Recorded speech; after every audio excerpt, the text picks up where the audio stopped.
All right, so we're diving into something a little different this time. Oh, Yeah, we got this YouTube video, okay.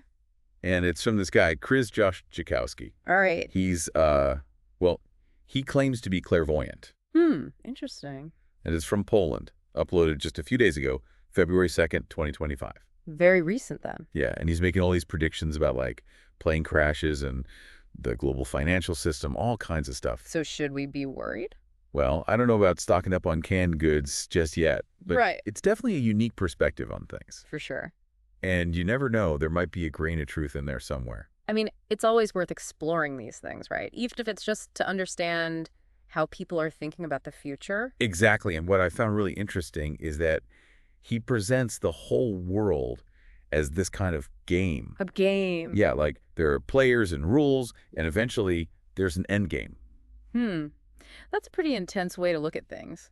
It is, and he sees a lot of chaos coming, Yeah. but he also emphasizes personal resilience, like being able to adapt. So it's not all doom and gloom. Not exactly. It's more like things are going to get wild, but don't freak out. This is just part of the game. I see. A sort of cosmic perspective. Yeah, something like Yeah. that. Okay, so let's jump into some of his specific predictions. One that really caught my eye was this double plane crash prediction. Plane crashes. Yeah, and he said one of them would involve athletes. That's pretty specific. I know, it sounds like something out of a movie, but it turns out there might be something to it. Really? So just a few days ago, January 28th, there's this incident in Busan, South Korea. Okay. An Airbus caught fire while landing. Oh, wow. Luckily, everyone survived, but then just 2 days later, 2 days later. an American Airlines plane crashed in Washington, D.C. Oh, no. Yeah, there were multiple fatalities, including a group of figure skaters. That's terrible. It is, but there's more to the story, and it involves a dog. Yeah, apparently one of the figure skaters was supposed to be on that flight, but couldn't board Why not? because the airline wouldn't allow his dog in the cabin. Wow, so he missed the flight because of his dog. And that's the flight that crashed. That's incredible. Talk about a twist of fate, right? It really makes you think about the unpredictable nature of things, even when predictions seem to come true. Exactly. There are always these unforeseen variables at play. Absolutely. So we have these plane crashes, and Jackowski connects them to increasing problems with navigation and communication systems. Like he thinks they're related. Yeah, he sees it as part of this whole global game going haywire. And does he give any indication of who these players in the game might be? He doesn't get into specifics about their identities, but there's this cryptic comment about an eye on the dollar. An eye on the dollar. Yeah, he sees it as this symbol of, like, an all-seeing observer, maybe controlling things from behind the scenes. But who's the eye? He doesn't say. But it definitely raises questions about financial surveillance and who really holds the power. It's starting to sound a bit like a conspiracy thriller. I know, right? Ugh. And then it gets even weirder with his prediction about Elon Musk. Elon Musk, what about him? Well, Jackowski says that he'll be taking this mysterious Pill Z Pill Z, what's that? to protect himself from pesticides. Pesticides.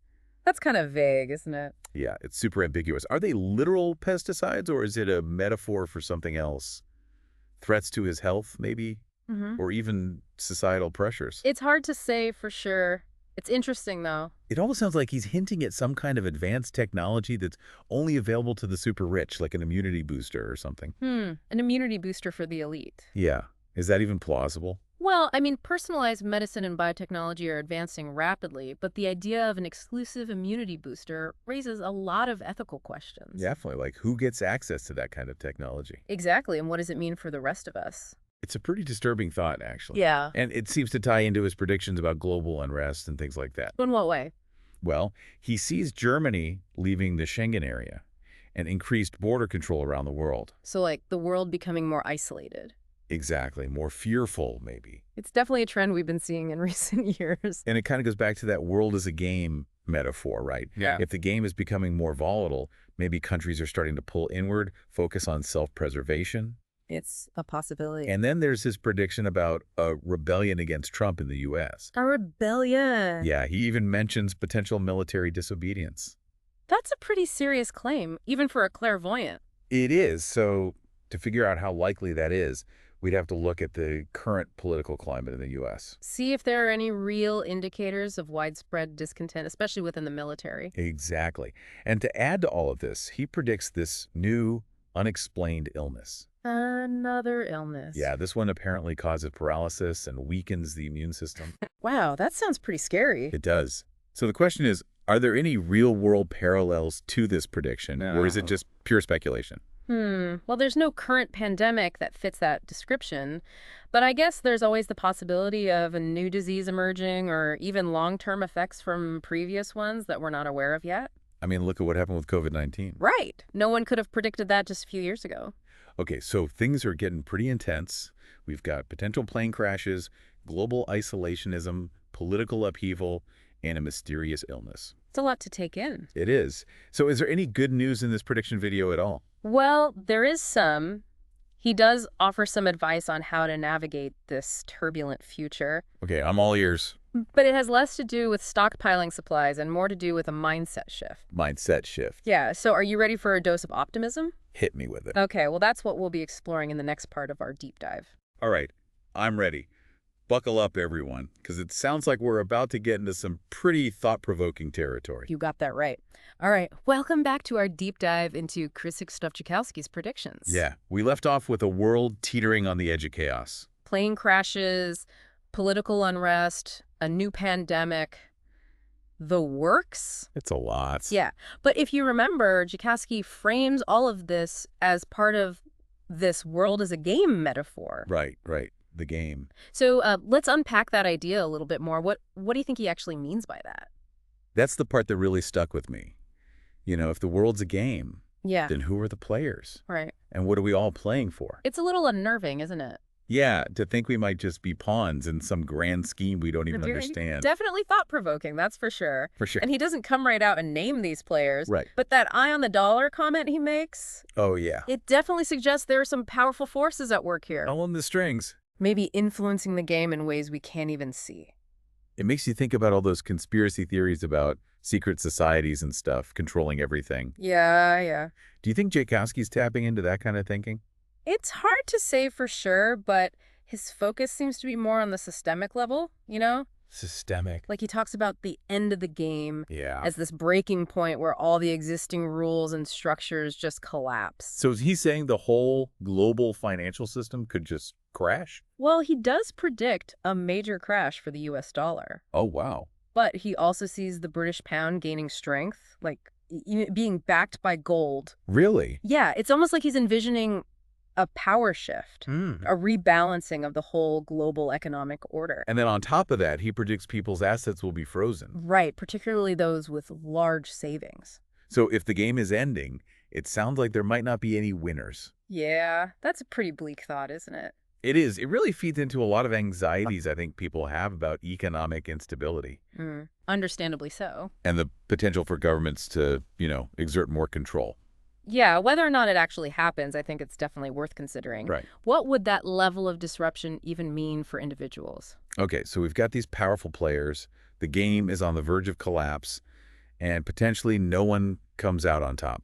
A recipe for disaster, you might say. It's a pretty bleak picture, I gotta say. Okay. Is there any room for hope in Jackowski's vision at all? There is. Remember, he really emphasizes personal resilience. Oh, right. It's not like he's saying, give up, we're all doomed. Right. He's suggesting that even amidst all this chaos, we still have choices, Yeah. ways to adapt and even thrive. So it's not just about bracing for impact. Right. There's still like an element of personal agency. Exactly. He talks about how important mental and spiritual preparedness is. Okay. He even describes death not as an ending, Yeah. but as a transition, a kind of awakening. Even it's an interesting contrast to his otherwise rather intense predictions. It's true. He's painting a picture of global upheaval, but also reminding us that life goes on, Yeah, even if the game, as we know it, changes completely. exactly. And he seems to be saying that focusing on fear and panic won't help us navigate any of this. Right. It's more about embracing change, developing resilience and finding meaning on a personal level. So it's almost like he's telling us to, level up our own personal game? That's a great way to put it. regardless of what's happening on the global stage. Exactly. He's acknowledging the potential for these huge external shifts, things we might not be able to control. Right, right. But he's also reminding us that we still have the power to choose how we respond, Okay. how we evolve, how we define what winning even means. On our own terms. Right. It's a pretty empowering message, actually, when you think about it. Absolutely. Especially considering some of his other predictions, like that mysterious illness he talked about. Right. Potentially even worse than the COVID-19 pandemic. Devastating, he said. Yeah, how does that fit into this whole world as a game idea? That's interesting. He doesn't frame it as some kind of deliberate attack Oh. or manipulation by these players. Right. It seems more like an unexpected twist, you know? A Well, challenge that forces us to adapt and find new solutions. so like a curveball thrown into the game. Yeah, that's a good way to think about it. Something that shakes things up, changes the course of play. Right. And maybe that's part of what he means by the end of the game. Not necessarily about destruction, but transformation. Yeah, A complete reshuffling of the deck. that's a really interesting interpretation. Thanks. And he does say that the world will emerge from this period of turmoil looking very different. So maybe these challenges are the catalysts for that change. So what does this transformed world actually look like, according to Jackowski? Yeah, does he get into specifics? Yeah, what comes after the end of the game? Well, he does, and those predictions are exactly what we'll explore in the final part of our deep dive. Okay, I am ready. Me too. Okay, so we're back for the final part of our deep dive into Krzysztof Jackowski's predictions. A lot to unpack. It is. We've gone from plane crashes to a potential pandemic to the whole world as a game thing. Right, and it's all on the verge of collapse. So now the question is, what happens next? Yeah, what does the world even look like after the end of the game? Does he give us any clues? He does, and it's a mixed bag, some good, some not so good. But remember, he sees the US dollar panicking, Right, that was a big the one. British pound taking its place. Even backed by gold, he said. Yeah, that whole financial shift feels huge, like a major turning point in his vision. It does. Does he say what causes it? I mean, he mentions external forces earlier, Right. but does he see anything specific happening? He's a little vague on the details, but he stresses that it won't just be America's internal problems. He says it'll be a global loss of confidence in the dollar, maybe triggered by something outside of America's control. So, like, the U.S. loses its top spot on the world stage. Sounds that way. Does he see anyone else stepping up? Other countries? He doesn't name names, but he says Asian assets will become way more important, Interesting. which, you know, tracks with what's actually happening. Yeah, Asian economies are gaining more and more influence. For sure. It makes you wonder what that power shift would actually look like. Would it be peaceful? Or more conflict? More instability? Big questions. And Jackowski doesn't really answer those, Right. but he does talk about personal resilience again. Yeah. Like, no matter what happens at the top level, people need to find ways to adapt. To thrive in this new world order, yeah. Exactly. And speaking of adapting, there's that illness, the one that causes paralysis. Right, and weakens the immune system. How do we deal with that? I mean, he's not a doctor, obviously, Of course. but he does say community and connection are key. Like, facing these challenges together, supporting each other, that's how we'll make it through. It's a nice message, actually, given how scary that pandemic sounds. Yeah, people could easily panic, isolate themselves. But he's saying that's not the answer, No, human connection is what matters. even in the middle of chaos. Absolutely. And, you know, we can't know for sure what's going to happen, Right.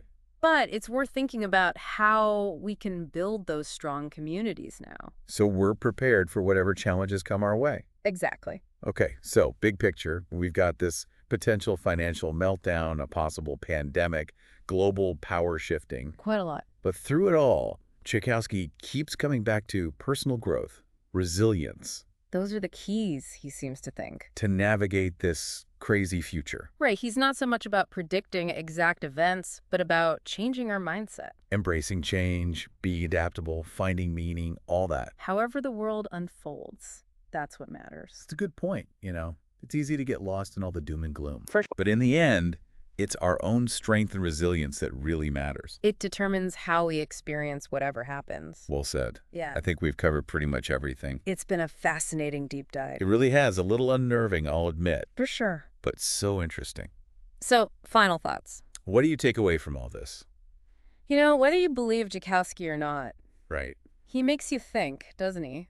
Definitely. About the world, the forces at play, Our own role in it all? and how much is really in our control, Right. Change is coming, that's for sure.